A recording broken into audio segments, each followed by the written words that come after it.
kabajamtoota daawwattoota keenya meeshaan kun meeshaa keenya asliiti. Qabeenya keenya. Qabeenya ati irraa baatee hadha hambataati. Mucaan kun kaleessa sangaadhaan qotaa jira. Abbaan isaa sangaadhaan qotaa ture. Akaakuun isaa sangaadhaan qotaa ture.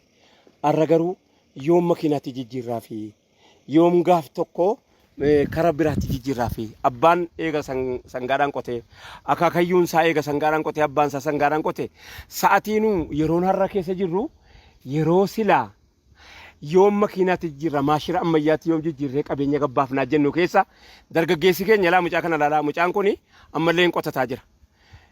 Umriin isaa umrii silaa keessa fiiganii keessa burraaqanii silaa jedhu keessa gindoo abbaarraa fuudheeti waanjoo abbaarraa fuudhee qotataa jira.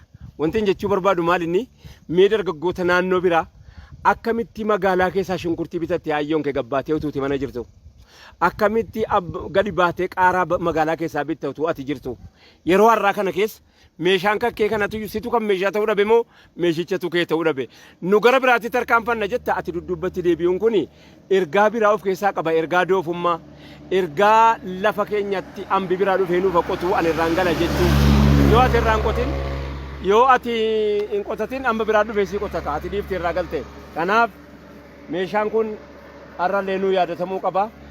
Lafti keenyas kunu ammallee lafti keenya marga magarroo kunu akkuma isin argaa jirtan kana lafa bal'aasaa qabna. Ambi dhufee laga tarkaanfatee dhufee nuun qotini yoo ati qotachuu baate garuu kanuma isaa ta'a shakkiin qabdu nagaatti kanuman siidhaa magaalaa ta'uun.